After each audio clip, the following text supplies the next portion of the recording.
নমস্কার, আমি চন্দ্রা। আশা করি সকলে ভালো আছেন।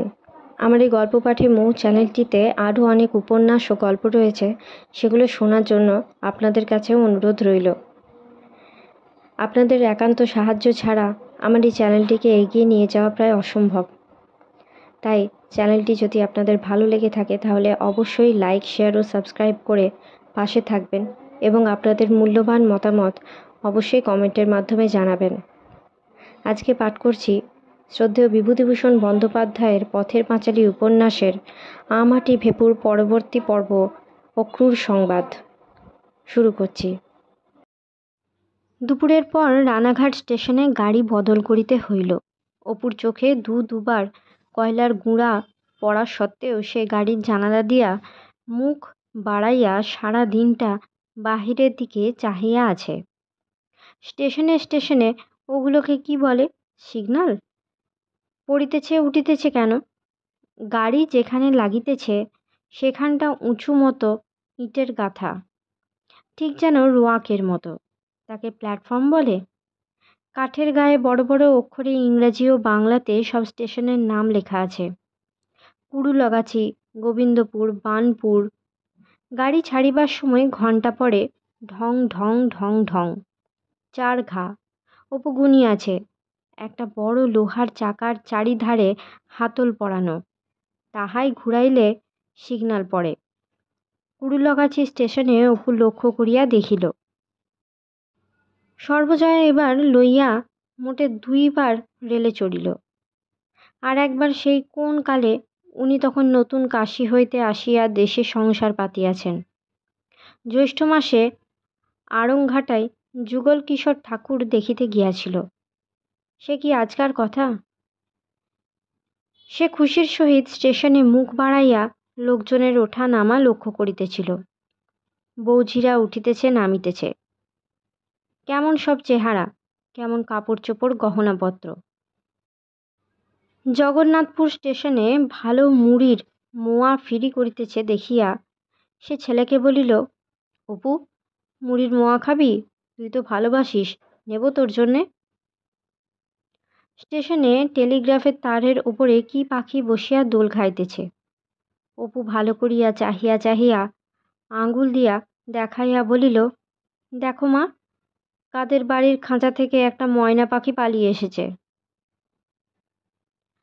নৈহাটি স্টেশনে গাড়ি বদলাইয়া গঙ্গার প্রকাণ্ড পুলটার উপর দিয়া যাইবার সময় সূর্য অস্ত যাইতেছিল। সর্বজয়া এক দৃষ্টে চাহিয়াছিল।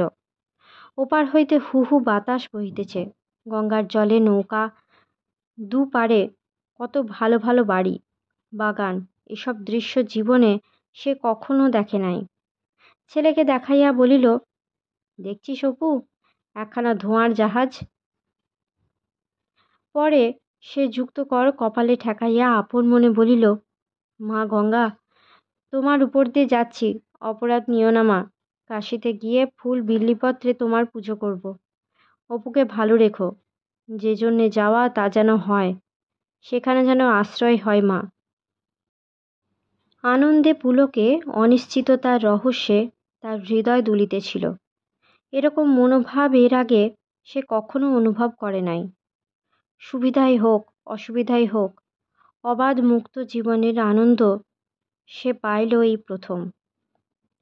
তার চিরকালের বাঁশবনের বেড়া ঘেরা ক্ষুদ্র সীমায় বদ্ধ পল্লী জীবনে এরকম সচল দৃশ্যরাজি, এরকম অভিনব গতির বেগ, এত অনিশ্চয়ের পুলকের সঙ্গে ঘনিষ্ঠ পরিচয় কখনো হয় নাই। যে জীবন চারিধারে পাঁচিল দেওয়াল তুলিয়া আপনাকে আপনি ছোট করিয়া রাখিয়াছিল, তাহা চলিয়াছে চলিয়াছে, সম্মুখে চলিয়াছে। ওই পশ্চিম আকাশের অস্তমান সূর্যকে লক্ষ্য করিয়া নদ নদী, দেশ বিদেশ ডিঙাইয়া ছুটিয়াছে। এই চলিয়া চলার বাস্তবতাকে সে প্রতি হৃদয় দিয়া অনুভব করিতেছিল আজ। এই তো সেদিন 1 বৎসর আগেও নিশ্চিন্দিপুরের বাড়িতে কত রাত্রে শুইয়া সে যখন ভাবিত সুবিধা হইলে একবার চাকদা কি কালীগঞ্জের গঙ্গা স্নানে যাইবে, তখনই তাহা সম্ভবের ও অনিশ্চয়তার বহু বাহিরের জিনিস বলিয়া মনে হইয়াছে। আর আজ ব্যান্ডেল স্টেশনে গাড়ি আসিবার একটু আগে সম্মুখের বড় লাইন দিয়া একখানা বড় গাড়ি হু হু শব্দে ঝড়ের বেগে বাহির হইয়া চলিয়া গেল। অপু বিস্ময়ের সঙ্গে সেদিকে চাহিয়া রহিল। কি আওয়াজ! উহ! ব্যান্ডেল স্টেশনে পৌঁছিয়া তাহারা গাড়ি হইতে নামিল।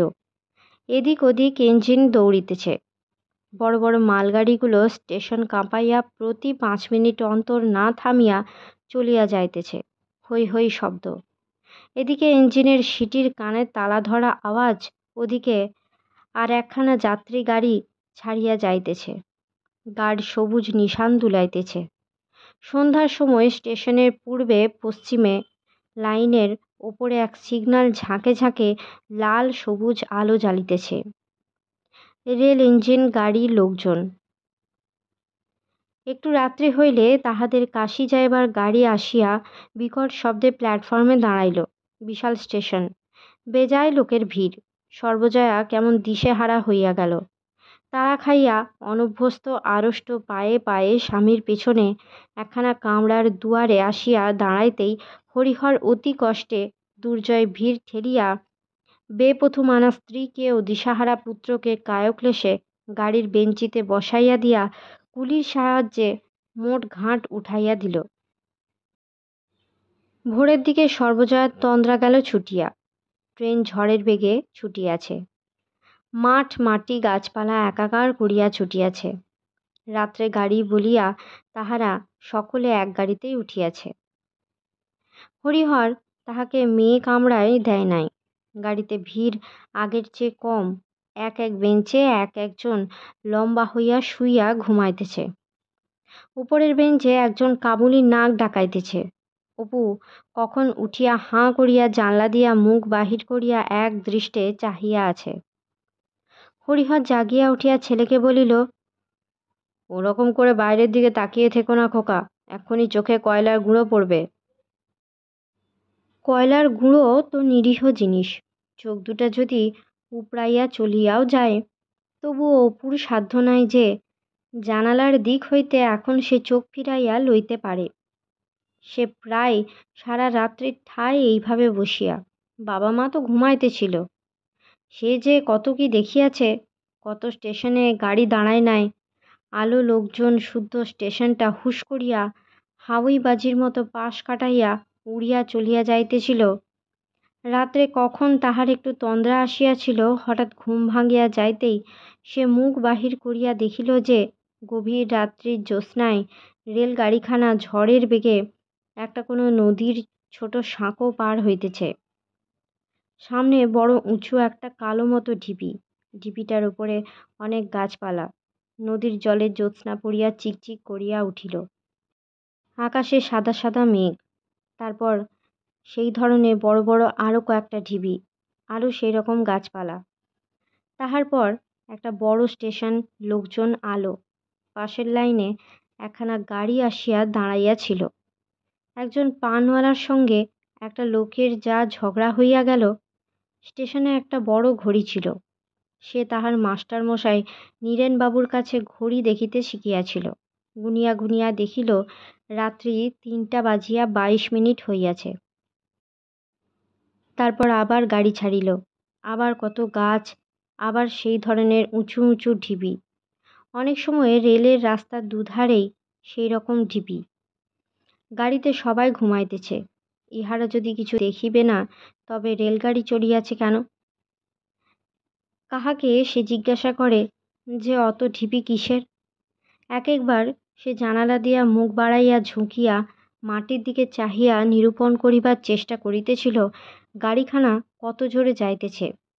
চুল বাতাসে উড়িয়া মুখে পড়ে, মাটি দেখা যায় না, যেন কে মাটির গায়ে কতগুলি সরল রেখা টানিয়া চলিয়াছে। উহ, রেলগাড়ি কি জোরে যায়! কৌতূহলে, উত্তেজনায় সে একবার এদিকের জানলায় একবার ওদিকের জানলায় মুখ বাড়াইয়া দেখিতেছিল। মাঝে মাঝে পূর্ব দিকে দ্রুত বিলীয়মান অস্পষ্ট জ্যোৎস্না ভরা মাঠের দিকে চাহিয়া চাহিয়া তাহার মনে হইতেছিল কত দূরে তাহারা আসিয়াছে, এসব কোন দেশের উঁচু নিচু মাঠ দিয়া তাহারা চলিয়াছে। সকালের দিকে সে আবার একটু ঘুমাইয়া পড়িয়াছিল। একটা প্রকাণ্ড স্টেশনে সশব্দে গাড়ি আসিয়া দাঁড়াইতেই তাহার তন্দ্রা ছুটিয়া গেল। প্ল্যাটফর্মের পাথরের ফলকে নাম লেখা আছে পাটনা সিটি। তাহার পর কত স্টেশন চলিয়া গেল, কি বড় বড় পুল, গাড়ি চলিয়াছে চলিয়াছে, মনে হয় বুঝি পুলটা শেষ হইবে না।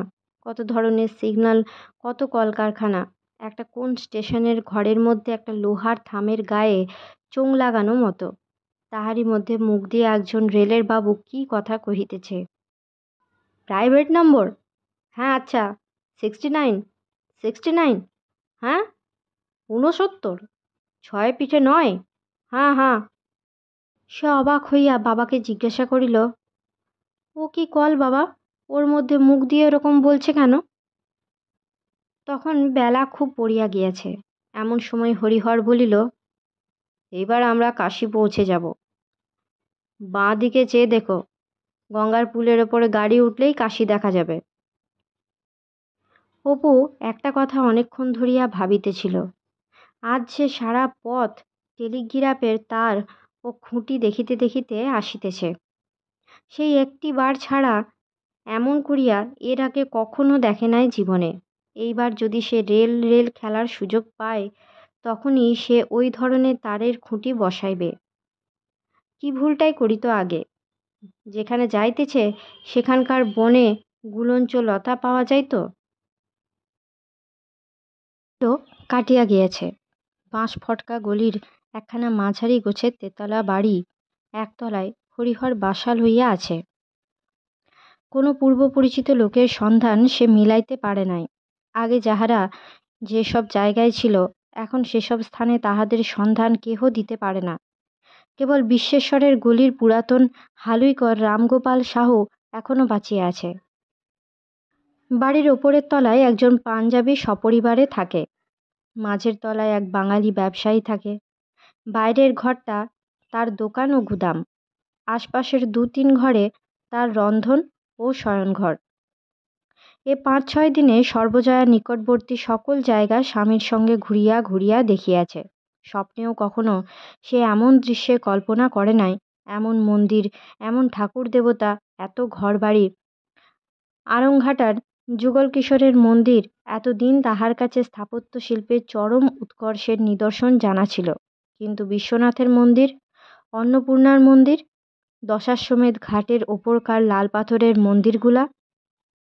মধ্যে একদিন সে পাঞ্জাবি ভদ্রলোকটি স্ত্রীর সঙ্গে রাত্রে বিশ্বনাথের আরতি দেখিতে গিয়াছিল। সে যে কি ব্যাপার তাহা সে মুখে বলিতে পারে না। ধূপ ধুনার ধোঁয়ায় মন্দির অন্ধকার হইয়া গেল। 7-8 জন পূজারী একসঙ্গে মন্ত্র পড়িতে লাগিল। কি ভিড়, কি জাঁকজমক! কত বড় ঘরের মেয়েরা দেখিতে আসিয়াছিল, তাহাদের বেশভূষাই বা কি বাহার! কোথাকার একজন রানী আসিয়াছিলেন, সঙ্গে 4-5 জন চাকরানী। দামে বারাণসী শাড়ি পরনে, সোনার কলকা বসানো আঁচলটা আরতির পঞ্চপ্রদীপের আলোয় আগুনের মতো জ্বলিতেছিল। কি টানা ডাগর চোখ, কি ভুরু, কি মুখশ্রী! সত্যিকার রানী সে কখনো দেখে নাই, গল্পেই শুনিয়াছে। হ্যাঁ, রানীর মতোই রূপ বটে। তাহাকে বেশিক্ষণ ধরিয়া দেখিয়াছে, কি ঠাকুরের আরতি বেশিক্ষণ দেখিয়াছে তাহা সে জানে না। ঠাকুর দেবতার মন্দির ছাড়া এক একখানি বসত বাড়ি বা কি! দুর্গোৎসবের নিমন্ত্রণে নিশ্চিন্তিপুরের গাঙ্গুলি বাড়ি গিয়া সে গাঙ্গুলিদের নাট মন্দির, দোমহলা বাড়ি, বাঁধানো পুকুর ঘাট দেখিয়া মনে মনে কত ঈর্ষান্বিত হইত। মনে আছে একবার দুর্গাকে বলিয়াছিল, দেখেছিস বড় লোকদের বাড়িঘরের কি লক্ষ্মীছিরি! এখন সেই সব বাড়ি রাস্তার দুধারে দেখিতেছে। তাহার কাছে গাঙ্গুলি বাড়ি। এত গাড়ি ঘোড়া একসঙ্গে যাইতে কখনো সে দেখে নাই। গাড়ি বা কত ধরনের! আসিবার দিন রানাঘাটে নৈহাটিতে সে ঘোড়ার গাড়ি দেখিয়াছে বটে, কিন্তু এত ধরনের গাড়ি সে আগে কখনো দেখে নাই। 2 চাকার গাড়ি যে কত যায়, তাহার তো ইচ্ছা করে পথের ধারে দাঁড়াইয়া দুদণ্ড এইসব দেখে, কিন্তু পাঞ্জাবি স্ত্রীলোকটি সঙ্গে থাকে বলিয়া লজ্জায় পারে না। অপু তো একেবারে অবাক হইয়া গিয়াছে। এরকম কাণ্ড কারখানা সে কখনো কল্পনাই আনিতে পারে নাই। তাদের বাসা হইতে দশাশ্বমেধ ঘাট বেশি দূরে নয়। রোজ বিকালে সে সেখানে বেড়াইতে যায়। রোজই যেন চড়কের মেলা লাগিয়াই আছে। এখানে গান হইতেছে, ওখানে কথা হইতেছে, ওদিকে কে একজন রামায়ণ পড়িতেছে, লোকজনের ভিড়, হাসিমুখ, উৎসব। অপু সেখানে শুধু ঘুরিয়া ঘুরিয়া বেড়াইয়া দেখে, আর সন্ধ্যার পর বাড়ি আসিয়া মহা উৎসাহে গল্প করে। কাহাদের চাকর একটি ছোট ছেলেকে কোমরে দড়ি বাঁধিয়া রোজ বেড়াইতে আনে। অপু ভাব করিয়াছে তার নাম পল্টু। ভালো কথা কহিতে জানে না, ভারী চঞ্চল। তাই পাছে হারাইয়া যায় বলিয়া বাড়ির লোকেদের এই জেল কয়েদির মতো ব্যবস্থা। অপু হাসিয়া খুন। চাকরকে অনুরোধ করিয়াছিল, কিন্তু সে ভয়ে দড়ি খুলিতে চাহে না। বন্দি নিতান্ত ক্ষুদ্র ও অবোধ। এ ধরনের ব্যবহার যে প্রতিবাদযোগ্য সে জ্ঞানই তাহার নাহি। আসিলে সর্বজয়া রোজ তাহাকে বকে, একলা একলা এরকম যাস কেন? শহর বাজার জায়গা, যদি রাস্তা হারিয়ে ফেলিস। মায়ের আশঙ্কা যে সম্পূর্ণ ভিত্তিহীন একথা সে মাকে হাত নাড়িয়া দুবেলা অধ্যাবসায় সহকারে বুঝায়। কাশীতে আসিয়া হরিহরের আয়ও বাড়িল। কয়েক স্থানে হাঁটাহাঁটি করিয়া সে কয়েকটি মন্দিরের নিত্য পুরাণ পাঠের কার্য জোগাড় করিল। তাহা ছাড়া একদিন সর্বজয়া স্বামীকে বলিল, দশাশ্বমেধ ঘাটে রোজ বিকেলে পুঁথি নিয়ে বসো না কেন? কত ফিকিরের লোক পয়সা আনে, তোমার কেবল বসে বসে পরামর্শ আঁটা। স্ত্রীর তাড়া খাইয়া হরিহর কাশীখণ্ডের পুঁথি লইয়া বৈকালে দশাশ্বমেধ ঘাটে বসে। পুরাণ পাঠ করা তাহার কিছু নতুন ব্যবসায় নহে। দেশে শিষ্যবাড়ি গিয়া কত ব্রত পার্বণ উপলক্ষে সে এই কাজ করিয়াছে। পুঁথি খুলিয়া সুস্বরে সে বন্দনা গান শুরু করে। ভিড় মন্দ হয় না। বাসায় ফিরিয়া বালির কাগজে কি লেখে। স্ত্রীকে বলে, শুধু শ্লোক পড়ে গেলে কেউ শুনতে চায় না। ওই বাঙাল কথকটার ওখানে আমার চেয়ে বেশি ভিড় হয়। ভেবেছি গোটা কতক পালা লিখব, গানও থাকবে, কথকতার মতও থাকবে, নইলে লোক জমে না। বাঙালটার সঙ্গে পরশু আলাপ হলো, দেবনাগরীর অক্ষর পরিচয় নেই, শুধু ছড়া কেটে মেয়ে ভুলিয়ে পয়সা নেই। আমার রেকাবি কুড়িয়ে 6 আনা 8 আনা, আর ওর একটা টাকার কম নয়। শুনবে একটু কেমন লিখছি? খানিকটা সে পড়িয়া শোনায়, বলে, ওই কথকের পুঁথি দেখে বনের বর্ণনাটা লিখে দেব ভেবেছি, তা কি দেবে? তুমি কোন খানটায় বসে কথা বলো বলো তো, একদিন শুনতে যেতে হবে। যেও না, ষষ্ঠীর মন্দিরের নিচেই বসি। কালই যেও, নতুন পালাটা বলবো। কাল একাদশী আছে, দিনটা ভালো। আসবার সময় বিশ্বেশ্বরের গলির দোকান থেকে 4 পয়সার পান ফলের জিলিপি এনো দিকি অপুর জন্যে। সেদিন ওপরের খোরটা বউ কি পুজো করে আমায় ডেকে নিয়ে গিয়ে জল খেতে দিলে, বললে পান ফলের জিলিপি বিশ্বেশ্বরের গলিতে পাওয়া যায়। খেতে গিয়ে ভাবলাম অপু জিলিপি খেতে বড় ভালোবাসে, তা জল খেতে দিয়েছে, আমি আর কি বলে নিয়ে আসি, এনো দিকি আজ 4 পয়সার। কয়েকদিন ধরিয়া হরিহরের কথকতা শুনিতে বেশ ভিড় হইতেছে। একখানা বড় বার কষে করিয়া নারদঘাটের কালীবাড়ির ঝি বড় একটা সিধা আনিয়া অপুতের দাওয়ায় নামাইল। সর্বজয়া হাসি মুখে বলিল, আজ বুঝি বারের পুজো? চলিয়া গেলে ছেলেকে ডাকিয়া বলিল, এদিকে আয় অপু, এই দেখ তোর সেই নারকোলের ফোঁপল, তুই ভালোবাসিস, কিশমিশ, কলা, কত বড় বড় আম দেখেছিস?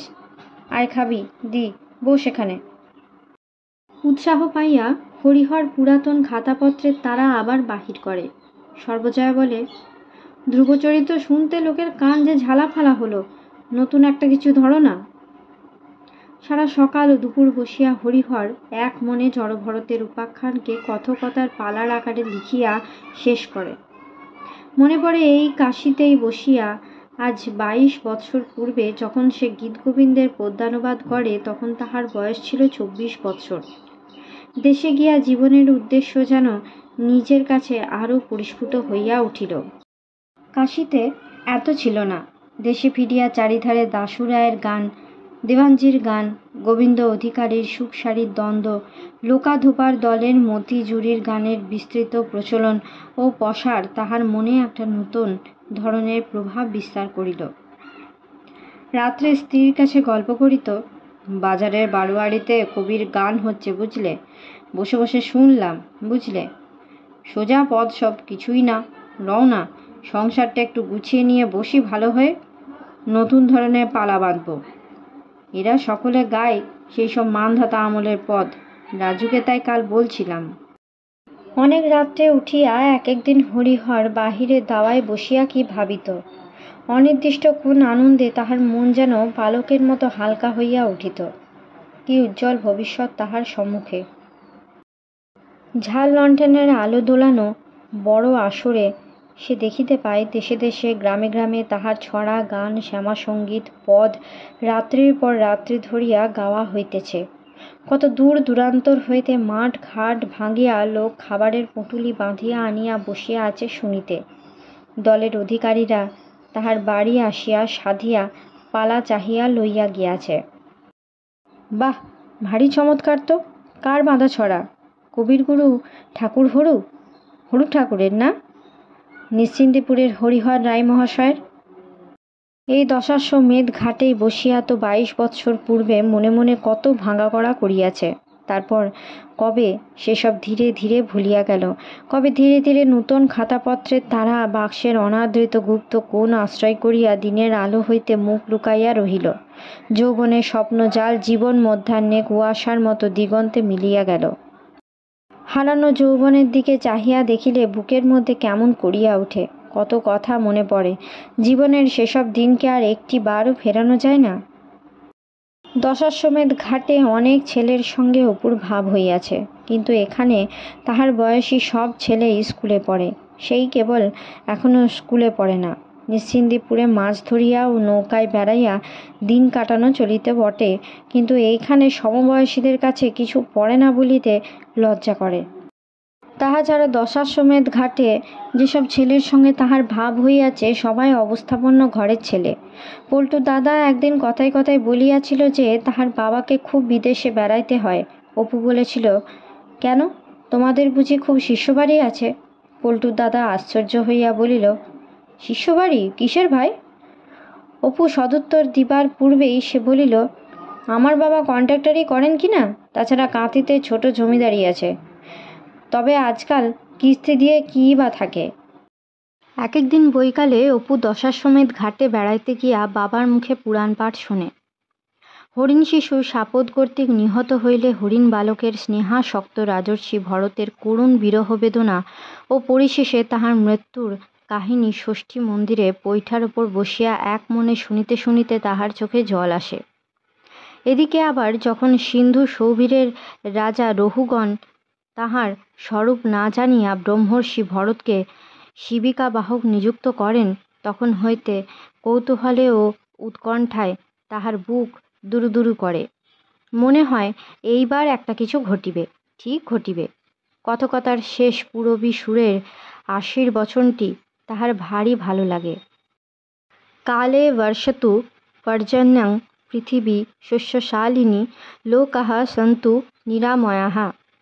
সন্ধ্যার দিকে মন্দিরে মন্দিরে শঙ্খ ঘণ্টার ধ্বনির সঙ্গে অস্ত সূর্যের রাঙা আভা ও পূরবীর মূর্ছনার সঙ্গে হরিণ বালকের বিয়োগ বেদনাতুর রাজর্ষির ব্যথা যেন মিশাইয়া থাকে। বাড়িতে কাগজ কলম বাবার কাছে লইয়া গিয়া বলে, আমায় লিখে দাও না বাবা, ওই যে তুমি গাও কালে বর্ষতু পর্জন্যং। হরিহর খুশি হইয়া বলে, তুই বুঝি শুনিস খোকা? আমি তো রোজই থাকি। তুমি কাল যখন ভরতের মা মারা যাওয়ার কথা বলছিলে, আমি তখন তো তোমার পিছন দিকে বসে ষষ্ঠীর মন্দিরের ধাপে। তোর কীরকম লাগে? ভালো লাগে? খুব। আমি তো রোজ রোজ শুনি।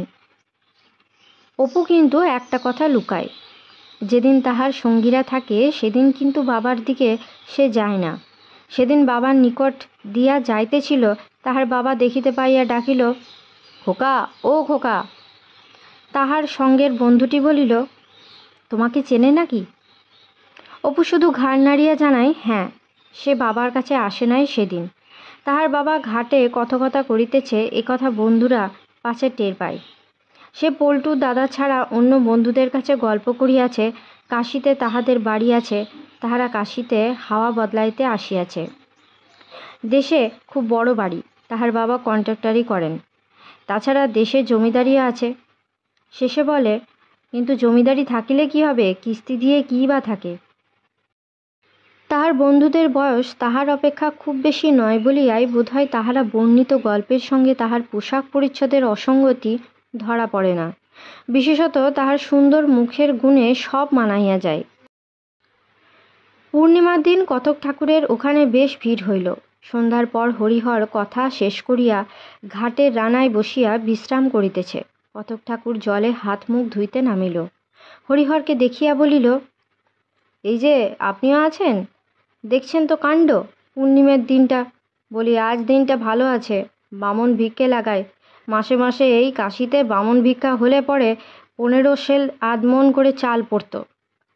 আজকাল মশাই মহা বামন ভিক্ষেতে লোকে আর ভেজে না, চালের তো একটা দানাও না। এদিকে শিকে 5 হবে, তার মধ্যে আবার 2 অচল দোয়ানি। মশাইয়ের শিক্ষা কোথায়? শিক্ষা তো ছিল এই কাশিতেই অনেক দিন আগে, তবে এতদিন দেশেই ছিলাম, এইবার এখানে এসে বাসা করে আছি। মশাইয়ের বাসা কি নিকটে? একটু চা খাওয়াতে পারেন? কদিন থেকে ভাবছি একটু চা খাবো। এই দেখুন না, চাদরের মুড়োয় চা বেঁধে নিয়ে ঘুরি। বলি না হয় কোনো হালুইকরের দোকানে একটু গরম জল করে গিয়ে গলা বসে গিয়েছে, একটু লোন চা খেলে গলাটা। হ্যাঁ হ্যাঁ, আসুন না, এই তো নিকটেই আমার বাসা, চলুন না। কথককে লইয়া হরিহর বাড়ি আসিল। চা খাওয়ার পাট কোনো কালে নাই। কড়াই জল গরম করিয়া চা তৈরি হইল। অপু কাঁসার গ্লাসে চা ও রেকাবিতে কিছু খাবার কথকের সামনে লইয়া আসিল। খাবার দেখিয়া কথক ঠাকুর ভারী খুশি হইল। খাবারের আশা সে করে নাই। এটি ছেলে বুঝি? বাহ, বেশ ছেলে তো আপনার, ভারী সুন্দর দেখতে। বাহ, এসো এসো বাবা, থাক থাক, কল্যাণ হোক। লোন চা করিয়েছেন তো মশাই, দেখি। হরিহর বলিল, আপনার কি ছেলে পেলে সব এখানেই? সংসারই তো নেই ছেলে পিলে, 10 বিঘে জমিও বেরিয়ে গেল, অথচ ও মূলেও হাবাত। জমি ক বিঘে যদি আজ থাকতো, তো আজ কি এই এত দূরে আসি? আপনিও যেমন, এসব কি আর দেশ মশায়? বিশ্বেশ্বর অবশ্যই মাথায় থাকুক। এমন শীতকাল যাচ্ছে মশাই, না একটু খেজুর রস, না একটু গুড় পাটালি। আমার নিজের মশাই 2 করি খেজুর গাছ। মশাইয়ের দেশ কোথায়? সাতক্ষীরের সন্নিকটে, বাদুড়ের শীতলকাঠি জানেন? শীতলকাঠির চক্কতিরা খুব ঘরানা। হরিহর তামাক সাজিয়া নিজে কয়েক টান দিয়া কথক ঠাকুরের হাতে দিয়া বলিল, খান। কিছু না মশাই, ফাগুন মাসের দিকে তো যায়, একটা বাগান আছে, দিয়ে আসি বিক্রি করে। আমরা আবার সত্যিও কি না, তা জমি 10 বিঘে ছিল, তার বন্ধক দিয়ে পণ জোগাড় করলাম, বিয়েও করলাম। মশাই 10 বছর ঘর করলাম, হলো কি জানেন? সন্ধ্যাবেলা রান্নাঘরের চাল থেকে কুমড়ো কাটতে গিয়েছে, ছিল মশাই সেখানে সাপ আমার জন্য তৈরি হয়ে, হাতে দিয়েছে কামড়ে। আমি আবার নেই সেদিন বাড়ি। কেই বা বদ্যি কবরেজ দেখিয়েছে, কেই বা কী করেছে। পাটুলি ঘাট পার হচ্ছি, গায়ের মহেশ সাধুকা ওপার থেকে আসছে, আমায় বললে, শিগগির বাড়ি যান মশাই, আপনার বাড়ি বড় বিপদ। কী বিপদ তা বলে না, বাড়ি পৌঁছে দেখি আগের রাতে বউ তো গিয়েছে মরে। এই গেল ব্যাপার মশাই, জমিকে জমি গেল এদিকেও। সেই থেকে বলি যাই, দেশে থেকে আর কী বা হবে? কোত্থেকে পাবো 300-400 টাকা, যে আবার বিয়ে করব? যাই বিশ্বনাথের ওখানে, অন্য কষ্টটা তো হবে না। আজ বছর 8 হয়ে গেল। এক খুড়তুতো ভাই আছে, জমি জমা সামান্য যা একটু আছে দখল করে বসে আছে, বলে তোমার ভাগ নেই। বেশ বাপু, নেই তো নেই। গোলমালের মধ্যে কখনো আমি যাব না, করগে যা দখল। উঠি মশাই, আপনার এখানে বেশ চা খাওয়া গেল। আপনার ছেলেটি কোথায় গেল? বেশ ছেলে, খাসা ছেলে। পুরনো চামড়ায় তালি দেওয়া ক্যাম্বিসের জুতা জোড়াটা ঝাড়িয়া লইয়া কথক ঠাকুর পায়ে দিয়া দরজার কাছে আসিল। যাইতে যাইতে বলিল, কালও লাগাবো বামন ভিকে, দেখি কি হয়। আজকের মতো গল্প পাঠ এই পর্যন্ত। পরবর্তী অংশ নিয়ে আসবো পরবর্তী ভিডিওতে। সকলে ভালো থাকবেন, সুস্থ থাকবেন এবং পাশে থাকবেন। নমস্কার।